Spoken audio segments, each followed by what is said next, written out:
Viewers welcome back on program. So viewers ਹੁਣ ਆਪਾਂ and ਵਾਲੇ ਸੈਕਸ਼ਨ ਦੇ ਵਿੱਚ ਗੱਲਬਾਤ ਕਰਨ ਜਾ ਰਹੇ ਹਾਂ ਕਿ ਬਲੋਚਿਸਤਾਨ ਦੀ ਰਾਜਧਾਨੀ ਕੋਇਟਾ ਦੇ ਇੱਕ ਲਗਜ਼ਰੀ ਹੋਟਲ ਦੇ ਪਾਰਕਿੰਗ ਲਾਟ ਦੇ ਵਿੱਚ ਹੋਏ ਬੰਬ ਧਮਾਕੇ ਨਾਲ ਕੁਝ ਲੋਕਾਂ ਦੀ ਮੌਤ ਹੋ ਚੁੱਕੀ ਹੈ ਔਰ ਕੁਝ ਲੋਕ ਜ਼ਖਮੀ ਹਨ। ਸੋ ਪਾਕਿਸਤਾਨ ਸਰਕਾਰ ਵੱਲੋਂ ਹਾਲ ਹੀ ਵਿੱਚ ਪਾਕਿਸਤਾਨ ਵਿੱਚ ਹੋਈਆਂ ਹਿੰਸਕ ਘਟਨਾਵਾਂ ਨੂੰ ਭੜਕਾਉਣ ਲਈ ਭਾਰਤ ਤੇ ਇਲਜ਼ਾਮ ਲਗਾਇਆ ਹੈ।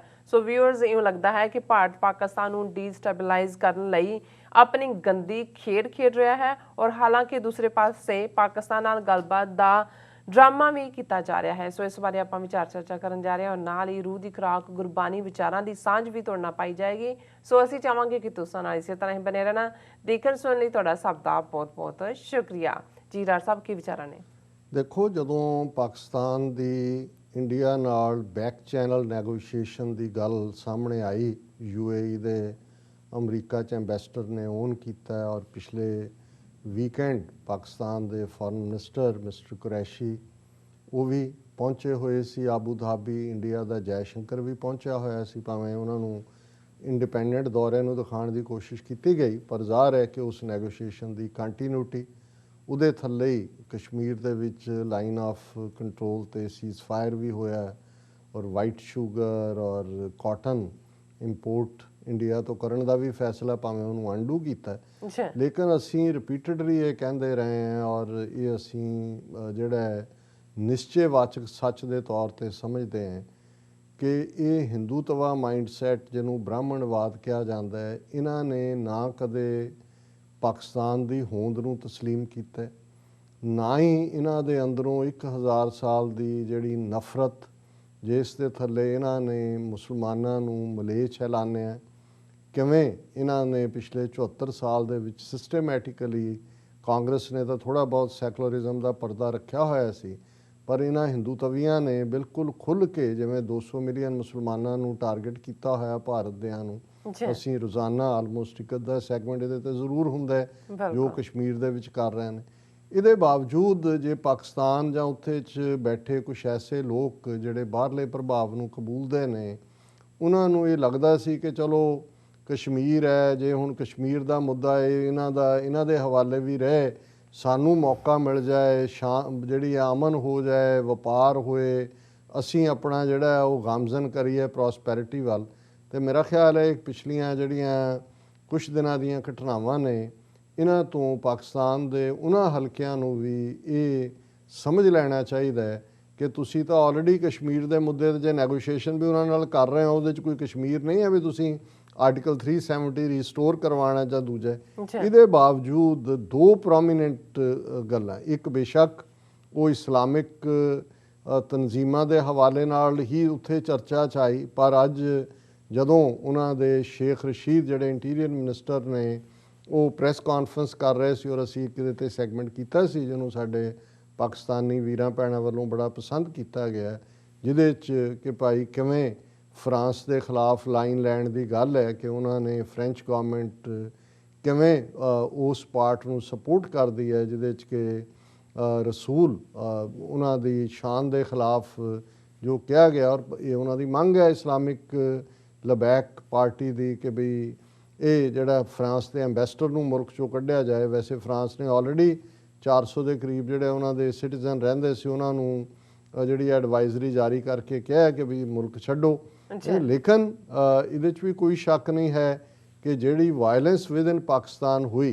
इन्हां मजहबी जिहड़ा इशू के थल्ले, उहदे च पुलिस वाले भी मारे गए, जख्मी भी होए, दूसरे भी मारे गए जिहड़े मुजाहरा करन वाले सी, और इस सारे के बावजूद पाकिस्तान की हुकूमत ने कोशिश की, हालांकि कुछ मामलों जोड़ा है वो तो बैक स्टैप भी लेना पैंदा है, उन्होंने नाल नैगोशिएशन की, और जिमें अज प्रैस कॉन्फ्रेंस जी उन्होंने शेख रशीद ने की, उहदे थले सी कि समझौता हो गया है ऑलरेडी। पाकिस्तान की नैशनल असैंबली इस दे उत्ते जिहड़ा मता इंट्रोड्यूस कर दिता गया, उन्होंने डिबेट किया जाएगा जां की होएगा। बहुत सारिਆਂ ਦੀ रिहाई की गल भी हुई है, उन्हों के खिलाफ की रिहाई नहीं है जिन्हों के खिलाफ 302 ਜਾਂ दूसरे क्रिमिनल केसिस ने, पर ये एक चंगी गल है। और असी जिहड़ा सैगमेंट किया सी उहदे च ये फिक्र का इजहार किया सी कि भाई already India on the side lines कला वॉच ही नहीं कर रहा, वो हमेशा fish in the troubled waters है, ਔਰ ਅੱਜ ਸ਼ੇਖ ਰਸ਼ੀਦ ਉਹਨਾਂ ਨੇ ਆਪਣੀ ਪ੍ਰੈਸ ਕਾਨਫਰੰਸ ਕਿਹਾ ਕਿ ਇਸ ਪੀਰੀਅਡ 'ਚ, ਕਿਉਂਕਿ ਪਾਕਿਸਤਾਨ ਨੇ ਮੀਡੀਆ ਦੇ ਉੱਤੇ ਤਾਂ ਪਾਬੰਦੀ ਲਾਈ, ਲੇਕਿਨ ਸੋਸ਼ਲ ਮੀਡੀਆ ਰਾਹੀਂ ਕਿਵੇਂ ਲੱਖਾਂ ਇਸ ਕਿਸਮ ਦੇ ਉਹਨਾਂ ਨੇ ਕਿਹਾ ਜਿਹੜੇ ਭੜਕਾਊ ਲਾਈਨ ਵਾਲੇ ਔਰ ਮਿਸ ਇਨਫੋਰਮੇਸ਼ਨ ਵਾਲੇ ਜਿਹੜੇ ਇੰਡੀਆ 'ਚ ਓਰੀਜੀਨੇਟ ਹੋਏ, ਅਮਰੀਕਾ 'ਚ ਹੋਏ, ਜਿਹੜੇ ਇੰਡੀਅਨ ਬੈਠੇ ਆਈਟੀ ਸੈਕਟਰ 'ਚ ਬੈਠੇ ਇਹੀ ਕੰਮ ਕਰਦੇ ਨੇ। ਸੋ ਇੰਨੀ ਕੁ ਮਿਸ ਇਨਫੋਰਮੇਸ਼ਨ ਉੱਥੇ ਸਰਕੂਲੇਟ ਕੀਤੀ ਗਈ ਇਸ ਮੂਵਮੈਂਟ ਦੀ ਆੜ ਦੇ ਵਿੱਚ ਕਿ ਮੈਂ ਸਮਝਦਾ ਵੀ ਪਾਕਿਸਤਾਨ ਦੀ ਹਕੂਮਤ ਨੇ ਵੀ ਜੇ ਬੜਾ ਕੁਇਕਲੀ ਡੈਮੇਜ ਔਰ ਅੱਗੇ ਨਾ ਇਹ ਗੱਲ ਵਧੇ ਔਰ ਇਹ ਪਾਕਿਸਤਾਨ ਨੂੰ ਜਿਹੜਾ ਇਸ ਕਿਸਮ ਦੇ ਜਿਹੜੀ ਹੈ ਉਹ ਅਨਸਟੇਬਿਲਿਟੀ ਵੱਲ ਨਾ ਤੋਰੇ, ਉਹਨਾਂ ਨੇ ਡੀਲ ਕੀਤੀ। ਔਰ ਅਸੀਂ ਵੀ ਇਹੀ ਵਿਸ਼ ਕੀਤਾ ਸੀ ਕਿ ਭਾਈ ਇਹ ਜਿਹੜੇ ਮਜ਼ਹਬੀ ਮੁੱਦੇ ਹੁੰਦੇ ਨੇ ਇਹ ਬਹੁਤ ਸੈਂਸਿਟਿਵ ਹੁੰਦੇ ਨੇ, ਇਹਨਾਂ ਨੂੰ ਸੰਜੀਦਗੀ ਦੇ ਨਾਲ ਔਰ ਟਾਈਮ ਇਹਦੇ 'ਚ ਨਹੀਂ ਵੇਸਟ ਕਰਨਾ ਚਾਹੀਦਾ, ਕਿਉਂਕਿ ਮਜ਼ਹਬ ਮਾਮਲਾ ਐਸਾ ਹੁੰਦਾ। ਔਰ ਅਸੀਂ ਇਸ ਦੇ ਲਈ ਮੁਬਾਰਕਬਾਦ ਦਿੰਦੇ ਹਾਂ ਇਮਰਾਨ ਖਾਨ ਹਕੂਮਤ ਨੂੰ ਕਿ ਉਹਨਾਂ ਨੇ ਇਸ ਮਾਮਲੇ ਨੂੰ, ਕੱਲ੍ਹ ਨੂੰ ਕੀ ਹੋਏਗਾ ਪਤਾ ਨਹੀਂ, ਪਰ ਹਾਲ ਦੀ ਘੜੀ ਜਿਹੜੀ ਬਹੁਤ ਕਸ਼ੀਦਗੀ, ਬਿਟਰਨੈਸ ਔਰ ਭੜਕਾਟ ਵਾਲੀ ਹਾਲਤ ਸੀ ਉਸ ਨੂੰ ਉਹਨਾਂ ਨੇ ਜਿਹੜਾ ਨਜਿੱਠਿਆ, ਜਿਹੜਾ ਕੰਪਰੋਮਾਈਜ਼ ਕੀਤਾ। ਪਰ ਇਹਦੇ 'ਚ ਜੇ ਪਾਕਿਸਤਾਨ ਦੇ ਇੰਟੀਰੀਅਰ ਮਿਨਿਸਟਰ ਦੇ ਹਵਾਲੇ ਨਾਲ ਕਹੀਏ ਕਿ ਭਾਰਤ ਨੇ ਇਸ ਸਾਰੇ ਨੂੰ ਉਹਨਾਂ ਦੀਆਂ ਏਜੰਸੀਆਂ ਨੇ ਟੂ ਦਾ ਹਿਲਟ ਵਰਤਣ ਦੀ ਕੋਸ਼ਿਸ਼ ਕੀਤੀ ਫਰਦਰ ਸਿਚੁਏਸ਼ਨ ਨੂੰ ਐਗਰੇਵੇਟ ਕਰਨ ਦੇ ਲਈ। ਪਰ ਇਹ ਸ਼ੈਤਾਨ ਜਿਹਦਾ ਤੁਸੀਂ ਇੱਕ ਟੈਂਟੈਕਲ ਕੱਟੋ ਤੇ 10 ਖੜੇ ਹੋ ਜਾਂਦੇ ਨੇ, 10 ਕੱਟੋ 20 ਨਿਕਲ ਆਉਂਦੇ ਨੇ। ਇਹ ਤਾਂ ਨਹੀਂ ਹੈ ਵੀ ਉਹ ਆਰਾਮ ਨਾਲ ਬੈਠੇ ਨੇ। ਹਾਲਾਂ ਇੱਕ ਪਾਸੇ ਕੋਵਿਡ-19 ਨੇ ਇਹਨਾਂ ਦਾ ਜਲੂਸ ਕੱਢ ਕੇ ਰੱਖ ਦਿੱਤਾ ਦੁਨੀਆ 'ਚ। 3 ਲੱਖ ਤੋਂ ਜ਼ਿਆਦਾ ਕੇਸ, 2000 ਤੋਂ ਜ਼ਿਆਦਾ ਮੌਤਾਂ ਪਿਛਲੇ 24 ਘੰਟੇ 'ਚ ਨੇ। ਪਰ ਜਿਹੜਾ ਇਹਨਾਂ ਦੀ ਸ਼ੈਤਾਨੀਅਤ ਹੈ ਉਹਦਾ ਇਜ਼ਹਾਰ ਅੱਜ ਇਹਨਾਂ ਨੇ ਇੱਕ ਹੋਰ ਐਕਟ ਰਾਹੀਂ ਕਰਵਾਇਆ ਜਿਹੜਾ ਕੰਡੈਮਨੇਬਲ ਹੈ। ਕੋਇਟਾ, ਬਲੋਚਿਸਤਾਨ ਦੀ ਰਾਜਧਾਨੀ ਕੋਇਟਾ ਦੇ ਵਿੱਚ ਇੱਕ ਵੱਡਾ ਲਗਜ਼ਰੀ ਹੋਟਲ ਹੈ ਸੈਰੀਨਾ ਹੋਟਲ, ਜਿਹਦੇ 'ਚ ਬਾਹਰਲੇ ਜਿਹੜੇ VIP ਨੇ ਉਹ ਠਹਿਰਦੇ ਨੇ। ਔਰ ਜਿਸ ਦਿਨ ਇਹ ਅਟੈਕ ਕਰਵਾਇਆ ਗਿਆ, ਚਾਈਨਾ ਦੇ ਜਿਹੜੇ ਪਾਕਿਸਤਾਨ 'ਚ ਐਂਬੈਸਡਰ ਨੇ ਨੌਂਗ ਰੌਂਗ ਉਸ ਹੋਟਲ 'ਚ ਠਹਿਰੇ ਹੋਏ ਸੀ। ਹਾਲਾਂਕਿ ਲੱਕੀਲੀ ਉਹ ਉਸ ਵੇਲੇ ਜਦੋਂ ਕਿ ਉਸ ਹੋਟਲ ਦੇ ਪਾਰਕਿੰਗ ਲੋਟ ਦੇ ਵਿੱਚ ਇੱਕ ਪੂਰਾ ਜਿਹੜਾ ਕਾਰ ਫੁੱਲ ਆਫ ਐਕਸਪਲੋਸਿਵਸ ਉਹ ਐਕਸਪਲੋਡ ਹੋਈ, ਉਦੋਂ ਉੱਥੇ ਨਹੀਂ ਸਨ। ਉਹ ਕਿਸੇ ਹੋਰ ਕਾਨਫਰੰਸ ਦੇ ਵਿੱਚ ਸ਼ਾਮਲ ਹੋਣ ਲਈ ਗਏ ਹੋਏ ਸੀ। ਪਰ ਏਜੰਸੀਆਂ ਵੱਲੋਂ ਪਾਕਿਸਤਾਨ ਦੀਆਂ ਕਿਹਾ ਜਾ ਰਿਹਾ ਕਿ ਉਹਨਾਂ ਨੂੰ ਹੀ ਟਾਰਗੇਟ ਕੀਤਾ ਗਿਆ ਸੀ। ਲੇਕਿਨ ਇੱਥੋਂ ਤੱਕ ਰੀਚ ਕਰਨਾ, ਔਰ ਇਹ ਆਲਰੇਡੀ ਜੇ ਮੈਂ ਯਾਦ ਦਹਾਨੀ ਕਰਵਾ ਦਿਆਂ ਕਿ ਕੁਲਭੂਸ਼ਣ ਯਾਦਵ ਭਾਰਤ ਦਾ ਟੌਪ ਸਪਾਈ, ਉਹ ਵੀ ਬਲੋਚਿਸਤਾਨ ਦੇ ਵਿੱਚ ਹੀ ਐਕਟਿਵ ਸੀ। ਔਰ ਮੋਦੀ ਨੇ ਆਪਣੇ ਲਾਲ ਕਿਲੇ ਦੇ ਪਿਛਲੇ ਭਾਸ਼ਣ ਦੇ ਵਿੱਚ ਬਲੋਚਿਸਤਾਨ ਦੀ ਗੱਲ ਕੀਤੀ ਸੀ। ਸੋ ਇੰਡੀਆ ਔਰ ਇਸ ਗੱਲ ਦਾ ਵੀ ਧਿਆਨ ਰਹੇ ਗਵਾਦਰ ਪੋਰਟ ਵੀ ਬਲੋਚਿਸਤਾਨ 'ਚ ਹੈ, ਚਾਈਨਾ ਡਿਵੈਲਪ ਕਰ ਰਿਹਾ ਹੈ ਔਰ ਇਕਨੋਮਿਕਲ ਕੋਰੀਡੋਰ ਵੀ ਵੱਡਾ ਹਿੱਸਾ ਉਸ ਤੋਂ ਹੁੰਦਾ। ਸੋ ਇਹ ਜੇ ਤੁਸੀਂ ਸਾਰੇ ਫੈਕਟਰ ਪੁੱਟ ਟੁਗੈਦਰ ਕਰਦੇ ਹੋ ਤੇ ਜ਼ਾਹਰ ਹੈ ਕਿ ਇੰਡੀਅਨ ਇੰਟੈਲੀਜੈਂਸ ਏਜੰਸੀਆਂ ਦਾ ਘਰ ਹੈ। ਔਰ ਇਸ ਸਾਰੇ ਦੇ ਵਿੱਚ ਜਿਹੜੀਆਂ ਹੁਣ ਤੱਕ ਦੀਆਂ ਖਬਰਾਂ ਨੇ, ਔਰ ਦਰਸ਼ਕ ਕੁਝ ਪਿਕਚਰਸ ਦੇਖ ਵੀ ਸਕਦੇ ਨੇ, ਅਸੀਂ BBC ਦੇ ਮਾਧਿਅਮ ਰਾਹੀਂ ਲਈਆਂ ਨੇ ਕਿ 4 ਮੌਤਾਂ ਹੋ ਚੁੱਕੀਆਂ ਨੇ, 11 ਜਿਹੜੇ ਨੇ ਇਨਸਾਨ ਉਹ ਜ਼ਖਮੀ ਨੇ। ਔਰ ਇਸ ਸਾਰੇ 'ਚੋਂ ਫੌਰਨ ਜਿਹੜਾ ਹੁਣ ਇਹ ਹੁੰਦੀ ਹੈ ਸ਼ਰਾਰਤ। ਅਦਰਵਾਈਜ਼ ਹੁਣ ਜੇ ਕਾਬਲ ਦੇ ਵਿੱਚ ਅਸੀਂ ਕਿਹਾ ਕਿ ਸੁਸਾਈਡ ਬੋmbਿੰਗ ਹੋਈ ਸਿਕਿਉਰਿਟੀ ਦਸਤਿਆਂ ਦੇ ਉੱਤੇ ਜਦੋਂ ਮਾਰਚ ਉਹਦੇ 'ਚ ਸੜਕ ਦੇ ਉੱਤੇ, ਕਿਸੇ ਨੇ ਜ਼ਿੰਮੇਵਾਰੀ ਨਹੀਂ ਲਈ। ਪਰ ਇਹ ਜਿਉਂ ਹੀ ਕੋਇਟਾ ਦੇ ਵਿੱਚ ਇਹ ਕੰਡੈਮਨੇਬਲ ਐਕਟ ਹੁੰਦਾ ਹੈ ਔਰ ਇਹ ਆਇਆ ਜੀ ਕਿ ਪਾਕਿਸਤਾਨੀ ਤਾਲਿਬਾਨ ਨੇ ਦੇ ਹੈਵ ਕਲੇਮਡ ਰਿਸਪੌਂਸਿਬਿਲਿਟੀ। ਸੋ ਇਹ ਕੰਮ ਇੰਡੀਅਨ ਏਜੰਸੀਆਂ ਦਾ ਹੀ ਹੁੰਦਾ। ਅਸੀਂ ਪੰਜਾਬ ਦੇ ਹਵਾਲੇ ਨਾਲ ਬੜੀ ਚੰਗੀ ਤਰ੍ਹਾਂ 1980 1990 'ਚ ਜਾਣਦੇ ਕਿ ਕਿਵੇਂ ਇਹੋ ਜਿਹੀਆਂ ਹਰਕਤਾਂ ਕਰਦੇ ਰਹੇ ਨੇ। ਹੁਣ ਇਹ ਜ਼ਾਹਰ ਹੈ ਕਿ ਚਾਈਨੀਜ਼ ਐਂਬੈਸਡਰ ਨੂੰ ਟਾਰਗੇਟ ਕਰਕੇ ਬਲੋਚਿਸਤਾਨ ਦੀ ਰਾਜਧਾਨੀ ਕੋਇਟਾ 'ਚ, ਔਰ ਜਿਹੜੇ ਲਗਜ਼ਰੀ ਹੋਟਲ ਹੁੰਦੇ ਨੇ ਬੜੇ ਸੇਫ, ਕਿਉਂਕਿ ਸਾਰੇ VIP ਠਹਿਰਦੇ ਨੇ ਬਾਹਰਲੇ ਲੋਕ, ਔਰ ਉਹਨਾਂ 'ਚ ਪੂਰੀ ਸਿਕਿਉਰਿਟੀ ਹੁੰਦੀ। ਇਹਦੇ ਬਾਵਜੂਦ ਜੇ ਪਾਰਕਿੰਗ ਲੋਟ ਤੱਕ ਉਹ ਪਹੁੰਚ ਗਏ ਔਰ ਕਾਰ ਫੁੱਲ ਆਫ ਐਕਸਪਲੋਸਿਵਸ ਹੈ, ਸੋ ਇਹ ਹੋਰ ਕਿਹਦੀ ਡਰਟੀ ਗੇਮ ਹੋ ਸਕਦੀ ਹੈ।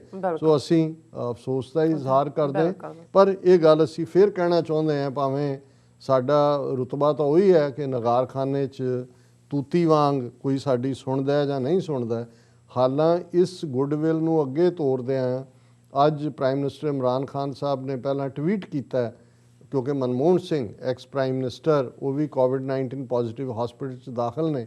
ਸੋ ਉਹਨਾਂ ਨੇ ਟਵੀਟ ਕਰਕੇ ਜਿਹੜਾ ਹੈ ਉਹਨਾਂ ਨੂੰ ਸ਼ੁਭ ਕਾਮਨਾਵਾਂ ਦਿੱਤੀਆਂ, ਉਹਨਾਂ ਦੀ ਛੇਤੀ ਸਿਹਤਯਾਬੀ ਦੇ ਲਈ ਦੁਆ ਕੀਤੀ। ਔਰ ਇਟਸ ਅ ਗੁੱਡਵਿਲ ਜੈਸਚਰ। ਵੈਸੇ ਵੀ ਜਿਹੜਾ ਇਹ ਇੱਕ ਹੈਡ ਆਫ ਦਾ ਸਟੇਟ ਦੇ ਨਾਤੇ ਸਟੇਟਸਮੈਨ ਲਾਈਕ, ਪਰ ਤੁਸੀਂ ਉਹਨਾਂ ਦੀ ਵੈਲ ਵਿਸ਼ਰ ਵੀ ਹੋ, ਤੁਸੀਂ ਗੱਲਬਾਤ ਵੀ ਕਰ ਰਹੇ ਹੋ, ਤੇ ਫਿਰ ਉਹੀ ਗੱਲ ਹੈ ਕਿ ਉਹ ਕਹੇ ਨੱਥ ਕਢਾਉਣ ਨੂੰ, ਉਹ ਫਿਰ ਇਹ ਨੱਕ ਵਢਾਉਣ ਨੂੰ। ਤੁਸੀਂ ਨੱਥ ਮੰਗ ਰਹੇ ਹੋ ਵੀ ਤੁਹਾਨੂੰ ਕਢਾ ਕੇ ਦੇਣਗੇ, ਤੁਹਾਡਾ ਨੱਕ ਵੱਢਣਾ ਚਾਹੁੰਦੇ ਨੇ। ਸੋ ਅਸੀਂ ਇਹ ਸਮਝਦੇ ਹਾਂ ਵੀ ਇਹ ਜਿਹੜੀ ਸਾਰੀ ਗੇਮ ਹੈ, ਡਰਟੀ ਗੇਮ, ਇਹ ਅਜੀਤ ਡੋਵਲ ਦੇ ਬॉयਜ਼ ਦੀ ਹੈ, ਹੋਰ ਕੋਈ ਇਹਦੇ ਲਈ ਜ਼ਿੰਮੇਵਾਰ ਨਹੀਂ। ਔਰ ਜਿਵੇਂ ਅਸੀਂ ਪ੍ਰੋਗਰਾਮ ਦੇ ਅਖੀਰ 'ਚ ਕਬੀਰ ਸਾਹਿਬ ਦੀ ਬਾਣੀ 'ਤੇ ਵਿਚਾਰ ਕਰਦੇ ਹਾਂ, ਅੱਜ ਦਾ ਸ਼ਬਦ ਵੀ ਗੌੜੀ ਰਾਗ ਦੇ ਵਿੱਚ ਹੈ, ਤਿਪਦੇ, ਕਿ 3 ਪਦਾਂ ਦੇ ਵਿੱਚ 3 ਉਹਦੇ ਸੈਂਟੈਂਜ਼ੇ ਨੇ, ਔਰ ਬੜਾ ਸਿੰਪਲ ਜ਼ਬਾਨ ਦੇ ਵਿੱਚ ਕੰਚਨ ਸਿਉ ਪਾਈਐ ਨਹੀਂ ਤੋਲ, ਮਨ ਦੇ ਰਾਮ ਲਿਆ ਹੈ ਮੋਲ, ਅਬ ਮੋਹਿ ਰਾਮ ਆਪਣਾ ਕਰ ਜਾਣਿਆ, ਸਹਿਜ ਸੁਭਾਏ ਮੇਰਾ ਮਨ ਮਾਨਿਆ। ਰਹਾਓ, ਸੋਨੇ ਦੇ ਨਾਲ ਪਿਆਰੇ ਨੂੰ ਖਰੀਦਿਆ ਨਹੀਂ ਜਾ ਸਕਦਾ। ਕੰਚਨ ਸਿਉ ਪਾਈਐ ਨਹੀਂ ਤੋਲ। ਹੁਣ ਦੁਨੀਆ ਦੀ ਜਿਹੜੀ ਬਿਰਤੀ ਹੈ, ਇਨਸਾਨੀ ਜ਼ਹਿਨੀਅਤ, ਹਰ ਆਲਮੋਸਟ ਇਨਸਾਨ ਦੀ, ਉਹ ਇਹ ਸਮਝਦਾ ਹੈ ਕਿ ਹਰ ਚੀਜ਼ ਪੈਸੇ ਨਾਲ ਖਰੀਦੀ ਜਾ ਸਕਦੀ। ਜਦੋਂ ਦੁਨੀਆ ਦੀ ਅਸੀਂ ਪੈਸੇ ਦੀ ਦੌੜ ਦੀ ਗੱਲ ਕਰਦੇ ਹਾਂ, ਔਰ ਮੈਨੂੰ ਯਾਦ ਹੈ ਕਿ ਇੱਕ ਜਿਹੜਾ ਉਹਨਾਂ ਦਾ ਵੱਡਾ, ਜਿਸ ਨੂੰ ਫਕੀਰ ਕਹਿੰਦੇ ਨੇ, ਔਰ ਅਕਸਰ ਇਹਨਾਂ ਦੇ ਜਗਰਾਤਿਆਂ 'ਚ ਰਾਜਾ ਭਰਥਰੀ ਹਰੀ, ਔਰ ਭਰਥਰੀ ਹਰੀ ਇੱਕ ਰਾਜਾ ਸੀ ਬਹੁਤ ਵੱਡਾ, ਔਰ ਉਹਨੂੰ ਉਹਦੇ ਮਨ 'ਚ ਵੈਰਾਗ ਆਇਆ, ਉਹਨੇ ਬੇਵਫਾਈ ਦੇਖੀ ਆਪਣੇ ਆਲੇ ਦੁਆਲੇ ਦੀ, ਉਹਨੇ ਸਭ ਨੂੰ ਠੁੱਡ ਮਾਰ ਕੇ ਫਕੀਰ ਹੋ ਗਿਆ। ਔਰ ਜਦੋਂ ਉਹ ਰਾਜਾ ਸੀ, ਉਹ ਆਪਣੀ ਐਸ਼ੋ ਇਸ਼ਰਤ 'ਚ ਰੁੱਝਿਆ ਰਹਿੰਦਾ ਸੀ। ਉਸ ਪੀਰੀਅਡ 'ਚ ਉਹਨੇ 100 ਸ਼ਲੋਕ ਇੱਕ ਲਿਖੀ, ਇੱਕ ਰਚਨਾ ਉਹਦੀ, ਜਿਹਨੂੰ ਸ਼੍ਰਿੰਗਾਰ ਸ਼ਤਕ ਕਹਿੰਦੇ ਨੇ, ਸ਼ਤਕ 100 ਨੂੰ ਕਹਿੰਦੇ ਨੇ, ਉਹ ਸ਼੍ਰਿੰਗਾਰ ਰਸ ਇਆਸ਼ੀ ਦੇ। ਔਰ ਰਾਜਾ ਹੁੰਦਿਆਂ ਹੀ ਉਹਨੇ ਜਿਹੜਾ ਹੈ ਕਿ ਕਿਵੇਂ ਰਾਜੇ ਦੀ ਨੀਤੀ ਹੋਣੀ ਚਾਹੀਦੀ ਹੈ, 100 ਸ਼ਲੋਕ ਲਿਖੇ, ਜਿਹਨੂੰ ਨੀਤੀ ਸ਼ਤਕ ਕਹਿੰਦੇ ਨੇ। ਔਰ ਇੱਕ ਜਦੋਂ ਫਿਰ ਵੈਰਾਗ 'ਚ ਆ ਗਿਆ, ਫਕੀਰ ਹੋ ਗਿਆ, ਫਿਰ ਉਹਦੇ 100 ਸ਼ਲੋਕ ਨੇ ਜਿਹਨੂੰ ਵੈਰਾਗਯ ਸ਼ਤਕ ਕਹਿੰਦੇ ਨੇ। ਲੇਕਿਨ ਉਹਦੇ ਨੀਤੀ ਸ਼ਤਕ ਦੇ ਵਿੱਚ ਉਹਦਾ ਇੱਕ ਸ਼ਲੋਕ ਹੈ, ਜਿਹਦਾ ਮੈਂ ਪੂਰਾ ਤਾਂ ਨਹੀਂ ਕੋਟ ਕਰਾਂਗਾ, ਉਹਦੀ ਇੱਕ ਲਾਈਨ ਹੈ, ਸੰਸਕ੍ਰਿਤ 'ਚ ਹੈ, ਸਰਵ ਗੁਣੇ ਕੰਚਨਮ ਆਸ਼ਰਯੰਤੀ, ਕਿ ਜਿੰਨੇ ਗੁਣ ਨੇ ਕਿਸੇ ਦੇ ਵੀ, ਉਹ ਸੋਨੇ ਦੇ ਵਿੱਚ ਆ ਕੇ ਪਨਾਹ ਲੈਂਦੇ ਨੇ। ਜਿਹਨੂੰ ਅਸੀਂ ਪੰਜਾਬੀ 'ਚ ਕਹਿੰਦੇ ਹਾਂ, ਜਿਹਦੀ ਕੋਠੀ ਵਿੱਚ ਦਾਣੇ ਉਹਦੇ ਕਮਲੇ ਵੀ ਸਿਆਣੇ। ਉਹਨੇ ਕਿਹਾ, ਉਹ ਸ਼ਲੋਕ 'ਚੋਂ ਕਹਿੰਦਾ ਕਿ ਅਕਲ ਜਾਏ ਸਮੁੰਦਰ 'ਚ, ਸੁਹੱਪਣ ਜਾਏ ਹੋਰ ਵੀ ਡੂੰਘੇ ਪਾਣੀਆਂ 'ਚ, ਸਾਨੂੰ ਤਾਂ ਪੈਸਾ ਚਾਹੀਦਾ ਹੈ, ਸੋਨਾ ਚਾਹੀਦਾ ਹੈ, ਜਿਹਦੇ ਆਉਣ ਨਾਲ ਸਾਰੇ ਗੁਣ ਆਪਣੇ ਆਪ ਹੀ ਆ ਜਾਂਦੇ ਨੇ। ਮਤਲਬ ਜੇ ਤੁਸੀਂ ਅਮੀਰ ਹੋ, ਰਿਚ ਹੋ, ਤੁਹਾਡੇ ਕਮਲੇ ਵੀ ਸਿਆਣੇ ਹੋ ਜਾਂਦੇ ਨੇ। ਪਰ ਇਹ ਦੁਨੀਆ ਦੀ ਖੇਡ ਹੈ। ਜਦੋਂ ਤੁਸੀਂ ਪਿਆਰ ਦੀ ਖੇਡ ਖੇਡਦੇ ਹੋ, ਜਿਹਨੂੰ ਗੁਰੂ ਨਾਨਕ ਸਾਹਿਬ ਨੇ ਫਰਮਾਇਆ ਸੀ, ਜੋ ਤੋ ਪ੍ਰੇਮ ਖੇਲਨ ਕਾ ਚਾਓ, ਸਿਰ ਧਰ ਤਲੀ ਗਲੀ ਮੇਰੀ ਆਓ, ਇਤ ਮਾਰਗ ਪੈਰ ਧਰੀਜੈ, ਸਿਰ ਦੀਜੈ ਕਾਣ ਨਾ ਕੀਜੈ। ਕਿ ਜੇ ਤੈਨੂੰ ਪਿਆਰ ਦੀ ਖੇਡ ਖੇਡਣ ਦਾ ਸ਼ੌਕ ਹੈ, ਇਸ਼ਕ ਹਕੀਕੀ, ਤੇ ਫਿਰ ਸਿਰ ਤਲੀ ਤੇ ਰੱਖ ਲੈ, ਮੇਰੀ ਗਲੀ 'ਚ ਆ ਜਾ। ਔਰ ਇਸ ਗੱਲ ਨੂੰ ਉਹੀ ਸਮਝ ਸਕਦਾ ਹੈ ਜਿਹੜਾ ਖੁਦਾ ਸ਼ਨਾਸ ਹੈ, ਜਿਹੜਾ ਜਗਿਆਸੂ ਹੈ, ਜਿਹੜਾ ਇਸ ਰੂਹਾਨੀ ਪੰਧ ਤੇ ਤੁਰਿਆ ਹੈ। ਉਹਨੂੰ ਪਤਾ ਹੈ ਕਿ ਭਾਈ ਉਹ ਰੱਬ ਕਿਸ ਰਾਹੀਂ ਰੀਝਦਾ ਹੈ। ਉਹ ਸਿਰਫ ਤੇ ਸਿਰਫ ਪਿਆਰ ਦੀ ਜ਼ਬਾਨ ਸਮਝਦਾ ਹੈ, ਤੇ ਪਿਆਰ ਦਾ ਮਤਲਬ ਹੁੰਦਾ ਹੈ ਕਿ ਪਿਆਰ ਦੇ ਵਿੱਚ ਫਿਰ ਸੋਨਾ ਨਹੀਂ ਹੁੰਦਾ, ਪਿਆਰ ਦੇ ਵਿੱਚ ਸ਼ਰਤਾਂ ਵੀ ਨਹੀਂ ਹੁੰਦੀਆਂ, ਪਿਆਰ ਤਾਂ ਐਬਸੋਲਿਊਟ ਪਿਆਰ ਹੁੰਦਾ ਹੈ। ਔਰ ਇਹੀ ਕਬੀਰ ਸਾਹਿਬ ਨੇ ਕਿਹਾ, ਕੰਚਨ ਸਿਉ ਪਾਈਐ ਨਹੀਂ ਤੋਲ, ਮਨ ਦੇ ਰਾਮ ਲਿਆ ਹੈ ਮੋਲ, ਕਿ ਮੈਂ ਆਪਣੇ ਪਿਆਰੇ ਨੂੰ ਖਰੀਦ ਲਿਆ, ਸੋਨੇ ਨਾਲ ਨਹੀਂ, ਆਪਣਾ ਆਪਾ ਦੇ ਕੇ। ਮਨ ਦੇ ਰਾਮ ਲਿਆ ਹੈ ਮੋਲ, ਅਬ ਮੋਹੇ ਰਾਮ ਆਪਣਾ ਕਰ ਜਾਣੇ। ਹੁਣ ਮੇਰੇ ਤੇ ਰਾਮ ਦੇ ਵਿੱਚ, ਰਾਮ ਹੈ ਰਮਿਆ ਹੋਇਆ ਹੈ, ਦਸ਼ਰਥ ਦਾ ਬੇਟਾ ਰਾਮ ਨਹੀਂ ਹੈ, ਯੁੱਧ ਅਰਜੁਨ ਨੂੰ ਜਮਾਇਆ ਇਹਨਾਂ ਨੇ ਜ਼ਬਰਦਸਤੀ। ਉਹਨੇ ਕਿਹਾ ਵੀ ਇਹ ਅਬ ਮੋਹੇ ਰਾਮ ਆਪਣਾ ਕਰ ਜਾਣੇ, ਹੁਣ ਮੈਂ ਉਹਨੂੰ ਆਪਣਾ ਕਰਕੇ ਜਾਣਦਾ, ਉਹ ਮੈਨੂੰ ਵੀ ਆਪਣਾ ਜਾਣਦਾ। ਸਹਿਜ ਸੁਭਾਏ ਮੇਰਾ ਮਨ ਮਾਨੇ, ਮੈਨੂੰ ਕੋਈ ਐਫਰਟ ਨਹੀਂ ਕਰਨਾ ਪਿਆ, ਮੈਂ ਆਪਣਾ ਆਪਾ ਉਹਦੇ ਹਵਾਲੇ ਕੀਤਾ, ਤੇ ਉਹਨੇ ਸਹਿਜ ਦੇ ਵਿੱਚ ਆ ਕੇ ਮੈਨੂੰ ਆਪਣਾ ਬਣਾ ਰਿਹਾ ਔਰ ਮੈਂ ਉਹਦੇ 'ਚ ਜਿਹੜਾ ਹੈ ਉਹ ਮੇਰਾ ਹੈ।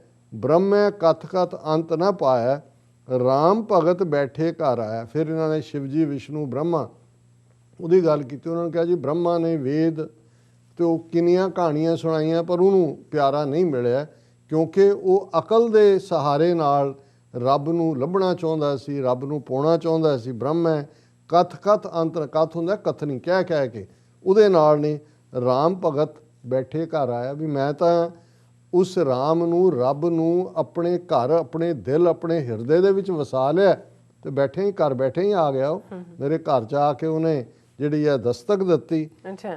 ਕਹੋ ਕਬੀਰ ਚੰਚਲ ਮਤ ਤਿਆਗੀ, ਕੇਵਲ ਰਾਮ ਭਗਤ ਨਿਜ ਭਾਗੀ।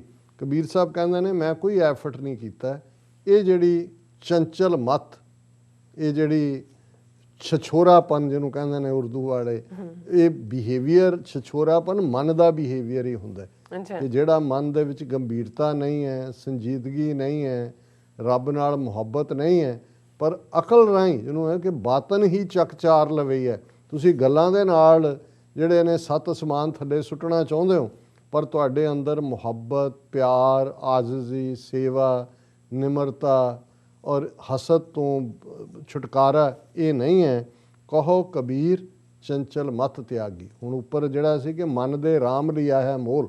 ਅੱਛਾ। ਔਰ ਕੀ ਕੀਤਾ ਰੱਬ ਨੂੰ ਪਿਆਰ ਦੇ ਨਾਲ ਖਰੀਦਣ ਦਾ, ਉਹ ਹੈ ਕਿ ਮੈਂ ਜਿਹੜੀ ਮੱਤ, ਜਿਹੜੀ ਅਕਲ ਮੈਨੂੰ ਬਹੁਤ ਸ਼ੌਖੀਆਂ ਸਿਖਾਉਂਦੀ ਸੀ, ਉਹ ਮੈਂ ਛੱਡ ਦਿੱਤੀ। ਚੰਚਲ ਮਤ, ਕੇਵਲ ਰਾਮ ਭਗਤ, ਕਿ ਮੈਂ ਸਿਰਫ ਤੇ ਸਿਰਫ ਆਸਰਾ ਰੱਖਿਆ ਉਸ ਰਮੇ ਹੋਏ ਵਾਹਿਗੁਰੂ ਦੇ ਪਿਆਰ ਦੇ ਉੱਤੇ, ਨਿਜ ਭਾਗੀ। ਔਰ ਇਹੀ ਮੇਰੇ ਭਾਗਾਂ ਦੇ ਵਿੱਚ ਆ ਗਿਆ ਕਿ ਮੈਂ ਜਿਹੜਾ ਰੱਬ ਮੇਰੇ ਅੰਦਰ ਦਿਲ ਦੇ ਉੱਤੇ ਆ ਕੇ ਬੈਠ ਗਿਆ। ਔਰ ਇਹਨੂੰ ਜੇ ਮੈਂ ਸੋਨੇ ਨਾਲ ਖਰੀਦਣਾ ਚਾਹੁੰਦਾ ਨਹੀਂ ਸੀ ਕਰ ਸਕਦਾ, ਪਰ ਮਨ ਦੇ ਰਾਮ ਲਿਆ ਹੈ ਮੋਲ। ਜੀ ਡਾਕਟਰ ਸਾਹਿਬ, ਤੁਹਾਡਾ ਬਹੁਤ ਬਹੁਤ ਸ਼ੁਕਰੀਆ। ਤੁਸੀਂ ਅੱਜ ਦੇ ਐਵੇਂ ਸ਼ੁਰੂ ਤੱਕ ਦਾ ਵਿਚਾਰ ਸਾਡੇ ਦਰਸ਼ਕਾਂ ਨਾਲ ਸਾਂਝਾ ਕੀਤਾ। ਇਸ ਵਾਸਤੇ ਆਪਣੇ ਵਿਊਅਰਸ ਕੋਲ ਲੈਣੇ ਇਜਾਜ਼ਤ। ਵਿਊਅਰਸ, ਤੁਹਾਡਾ ਬਹੁਤ ਬਹੁਤ ਸ਼ੁਕਰੀਆ। ਤੁਸੀਂ ਆਪਣੇ ਕੀਮਤੀ ਸਮੇਂ ਵਿੱਚੋਂ ਸਮਾਂ ਕੱਢ ਕੇ ਸਾਨੂੰ ਆਪਣੀ ਰਾਏ ਤੇ ਸੁਝਾਅ ਭੇਜੇ ਨੇ। ਤਾਂ ਭੇਜਦੇ ਰਹਿਣਾ ਸਾਡੇ ਇਸ ਪਤੇ ਤੇ sos@tv84.tv ਤੇ ਅਸੀਂ ਆਪਣਾ ਪ੍ਰੋਗਰਾਮ ਲੈ ਕੇ ਫਿਰ ਦੁਬਾਰਾ ਤੁਹਾਡੇ ਰੂਬਰੂ ਹੋਵਾਂਗੇ। ਤਦ ਤੱਕ ਲਈ ਮੈਨੂੰ ਤੇ ਆਪਣਾ ਸੁਣਾ ਗਿਆ ਦਿਓ। ਦੇਖਦੇ ਰਹੋ TV84। ਬੁਲਾ ਦਿਓ ਫਤਿਹ। ਵਾਹਿਗੁਰੂ ਜੀ ਕਾ ਖਾਲਸਾ, ਵਾਹਿਗੁਰੂ ਜੀ ਕੀ ਫਤਿਹ। ਰੱਬ ਰਾਖਾ।